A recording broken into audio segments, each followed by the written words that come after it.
जीवन धर्म की मूलभूत आवश्यकताएं होती हैं, जिसे पूर्ण करने के लिए सभी देवता हमारी सहायता करते हैं। और ये बालक कह रहा है ये सब चीजें उसे किसी और से मिल जाती है।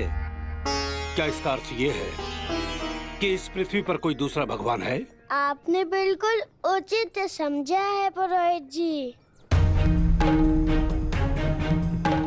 उद्दंड बालक, आप जानते हैं आप क्या कह रहे हैं? हम अभी आते हैं।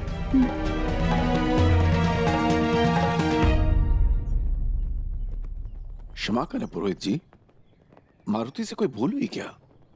यदि ये सत्य है तो बताओ कौन है वो? हमारी माता। श्री गुरु चरण सरोज रज, निज मनु मुकुरु सुधारी, बरनउँ रघुबर बिमल जसु। सच्चे पंडित जी, हमारी माता है वो जो अपना भोजन भूलकर पहले हमें खिलाती हैं। कितने भी थकी हो पहले हमें सुलाती हैं, फिर स्वयं सोती हैं। हमारी माता ही तो है वो, जिनकी भोजन से हमारा दिन आरंभ होता है, जिनकी रोटी से हमारा दिन समाप्त। हमें चोट लगती है तो उनको पीड़ा होती है, हमारा मन दुखी होता है तो उनके आंसू बहते हैं, हम हंसते हैं तो वो खिलखिलाती हैं। हमें भोजन देने वाली वो, हमारा बकास वो, हमें सांसें देने वाली वो, हमें जीवन देने वाली वो, हमारी रक्षा करने वाली वो। तो बताइए पुरोहित जी, जब हमारे पास हमारी माता है तो किसी और की पूजा करने की क्या आवश्यकता?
ज्ञान से दृष्टि खुलती है, परंतु ज्ञानी होने का अंधकार जब हमारी दृष्टि पर हावी हो जाता है तो हमें वो भी नहीं दिखता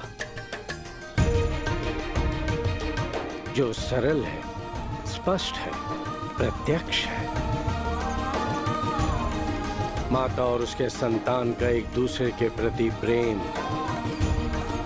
इससे बड़ी पूजा इस संसार में क्या होगी।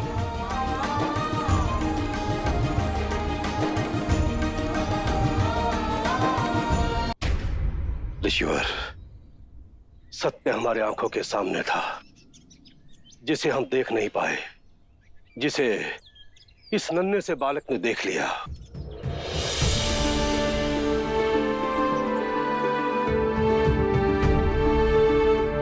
क्षमा चाहते हैं बालक।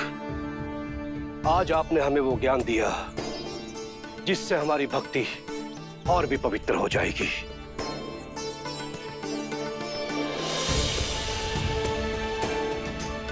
हमसे कोई भूल हो रही तो क्षमा करे। मारुति, प्रत्येक अर्थ में तुम्हारी पूजा संपूर्ण हुई। आपको अपने मित्रों के साथ खेलने नहीं जाना? परंतु माता की अनुमति नहीं मिली ना गुरुदेव।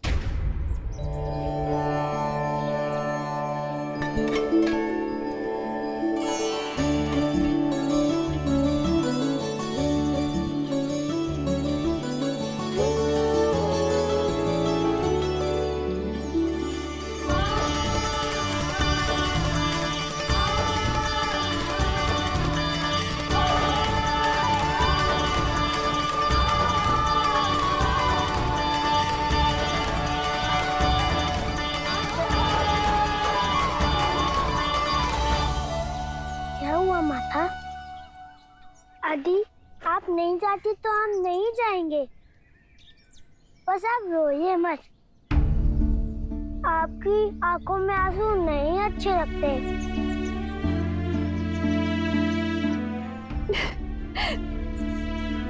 ये खुशी के आंसू है मारुति।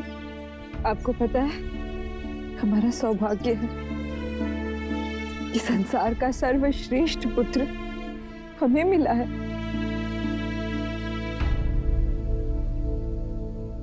वो तो है।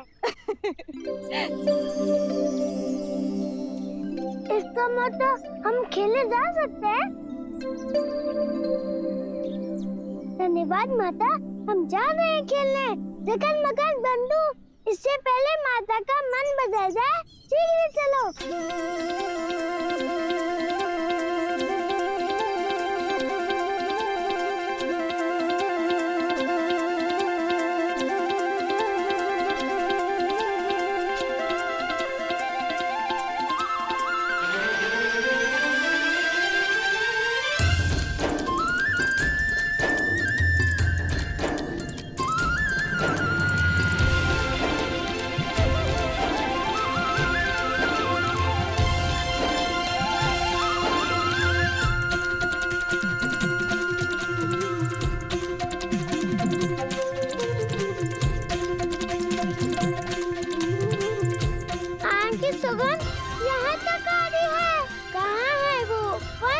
विशाल विभाजित द्वार के पीछे।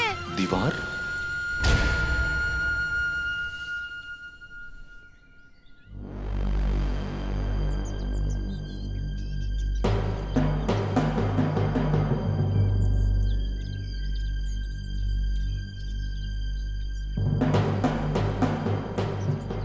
काका, आपने तो हमें भयभीत कर दिया था। ये आप लोग किस दीवार की बात कर रहे हो? कहीं विशाल विभाजन दीवार की बात तो नहीं कर रहे हो?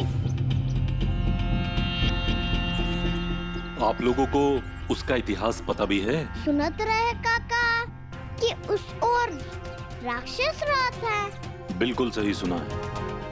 हम आपको बताते हैं इसकी कथा। वानर राज्य की सीमा जहां समाप्त होती है वो है विशाल विभाजक दीवार, और उस दीवार के दूसरी तरफ रहते हैं राक्षस, बहुत ही खतरनाक और दुराचारी राक्षस। वो लोग कभी भी उस दीवार के इस तरफ नहीं आते और वानर कभी उस तरफ नहीं जाते। रामन काका को आम के ऊपर के विषय में पता चला तो हमारी योजना विफल हो जाएगी।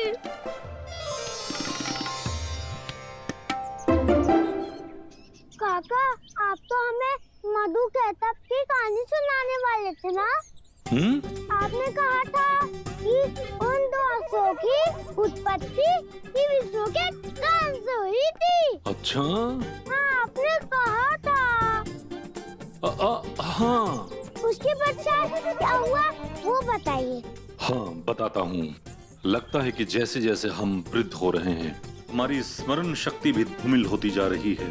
नहीं तो एक समय था कि एक ही छलांग में 100 योजन पार कर लेते थे।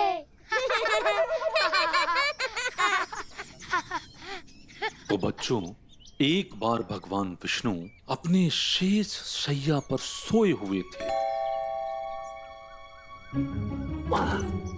फिर हुआ यूं कि भगवान विष्णु के कानों की मैल से दो बहुत ही शक्तिशाली महापराक्रमी मधु और गेटअप का जन्म हुआ और उसी वक्त भविष्यवाणी हुई। पर मधु और गेटअप को ऐसा लगा कि ये तो माता के मंत्रों का उच्चारण हो रहा है और उसे ऐसा लगने लगा जैसे कि वो शक्तिशाली होते जा रहे हैं। फिर वो लोग जो हैं अचानक वहां से भागना शुरू किए।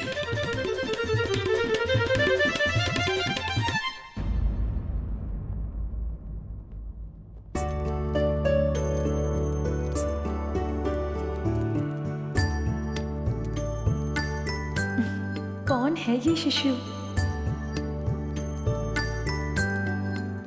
रुक जाओ, अंजनी का पुत्र है ये।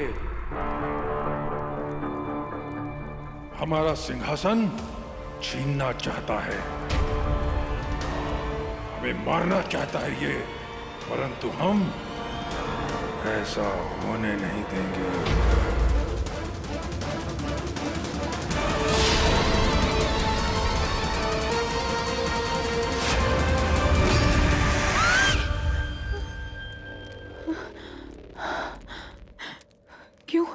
क्यों हमें बार बार ये स्वप्न आ रहे हैं? क्या वास्तविकता से इसका कोई संबंध है?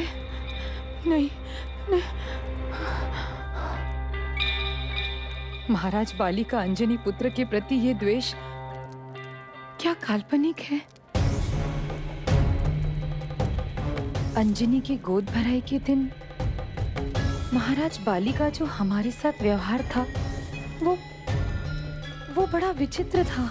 गोद भराई का ये अनुष्ठान, ये पूरा वातावरण, खास तौर से अंजनी और केसरी को देखकर हमारा भी मन कर रहा है कि हमें भी एक उत्तराधिकारी चाहिए। उस दिन तो उन्होंने पुत्र प्राप्ति की इच्छा प्रकट की थी, परंतु उसके पश्चात वो हमसे इतना दूर दूर क्यों रहने लगे? इसका उत्तर हमें आज तक नहीं मिला। ऐसा प्रतीत हो रहा है जैसे उस दिन से उनका आचरण ही बदल गया है। अपने सिंहासन के लिए इतना मोह, इतनी असुरक्षा की भावना, हमने उन्हें पहले ऐसे कभी नहीं देखा। अपने वर्चस्व को स्थापित करने के लिए उन्होंने सभी पड़ोसी राज्यों से बैर ले लिया। महारानी, आप ठीक है ना? आपकी चीख सुनाई दी। हम ठीक हैं। महारानी, आपके वस्त्र सज्जा कक्ष में रखवा दिए। संध्या काल में मारुति के जन्मदिन के भोज में जाना है ना? अब सुनिए, महाराज बाली का कोई समाचार? कुछ ज्ञात हुआ? वो रणभूमि से कब लौट रहे हैं? जी, सूत्रों से ज्ञात हुआ है महाराज शत्रु सीमा के भीतर प्रवेश कर चुके हैं और युद्ध समाप्त होने में कुछ समय लग सकता है। ठीक है, आप जा सकती हैं।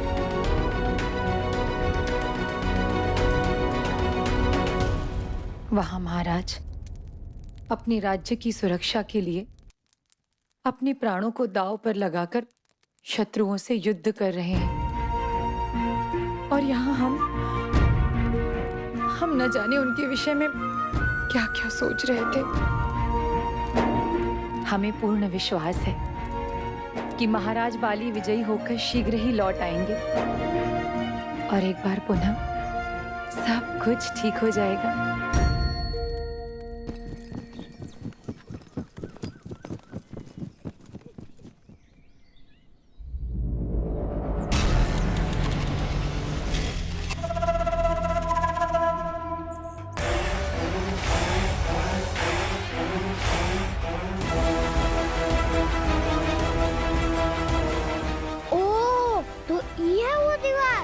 जिसके बारे में जामन काका बता रहे, हमें तो सोच कर ही डर लग रहे हैं कि उस पार राक्षस ही राक्षस हैं।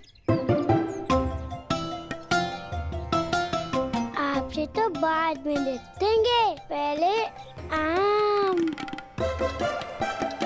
मैंने सुना है कि ये राक्षस बहुत भयानक और अत्याचारी होते हैं। हाँ, ये सदा क्रोध में रहते हैं और ये लहू से स्नान करते हैं। अरे सब काल्पनिक कथा है, हम बतावत है। तार के पेड़ जैसन हाथ, लंबाई इतनी कि सूरज को छू ले, आंखें ऐसी जैसे चूल्हा जल रहा हो, और ये मोटे मोटे मूली जैसन दांत। देख लो तो प्राण पखेरु उड़ जाए। तुमने कहाँ देख लिया? चतुर्दशी मेले में मुखिया जी ये कहानी सुनाए थे।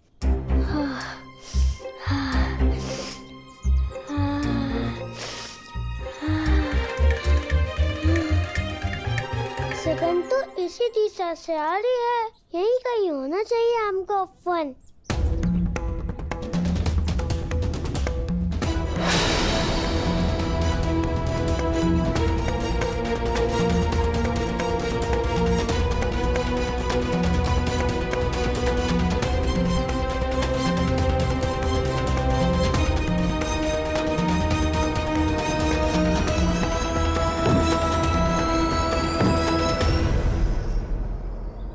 बंधु, तुम ना भरोसे के योग्य ही नहीं हो। हमने सुना है असुरों के जो राजा हैं, राक्षस राज रावण, उनके 10 सर हैं। इसी कारण उन्हें दशानन भी कहते हैं। 10 सर? हाँ, बड़ी समस्या है फिर तो। किस मुंह से खाए, किससे बात करे, किससे हंसे, कैसे तय करते होंगे? 10 सर और 200 स्वर में आपस में लड़ाई हो गई तो?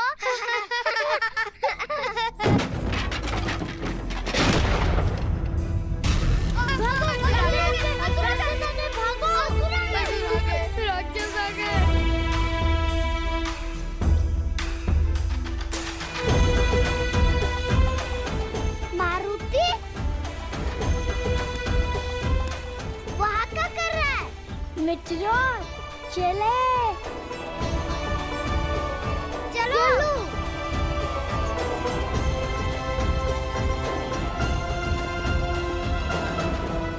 स्वामी, हमें शिव लीला को प्रत्यक्ष करने का अवसर मिला है और हम निसंकोच कह सकते हैं कि मारुति की इन बाल लीलाओं में हम ऐसे रम गए हैं कि लगता है मारुति कभी बड़ा ही ना हो।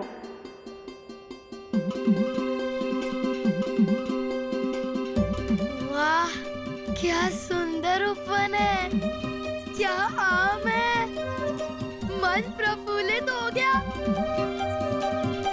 प्रत्येक अवतार का एक महत्व उद्देश्य होता है देवी। जैसे दक्ष के अहंकार को तोड़ने के लिए हमें वीरभद्र अवतार लेना पड़ा। उसके पश्चात भैरव अवतार का उद्देश्य था इस संपूर्ण सृष्टि में अच्छाई और बुराई के बीच संतुलन स्थापित करना। उसी प्रकार मारुति अवतार का उद्देश्य है सृष्टि में धर्म और भक्ति की स्थापना करना। आपकी लीला आप ही जाने प्रभु, परंतु एक नन्हे से बालक की आम की लालसा से धर्म की स्थापना कैसे होगी? ये हमें तो नहीं दिखता। आपके समान मारुति को भी ऐसा ही लगता है देवी कि वो यहाँ केवल आम के लिए आए हैं, किंतु उन्हें ज्ञात नहीं कि ये आम के उपवन वो मार्ग हैं जो उन्हें इस अवतार के वास्तविक उद्देश्य की ओर ले जाएंगे। जय हनुमान ज्ञान गुण सागर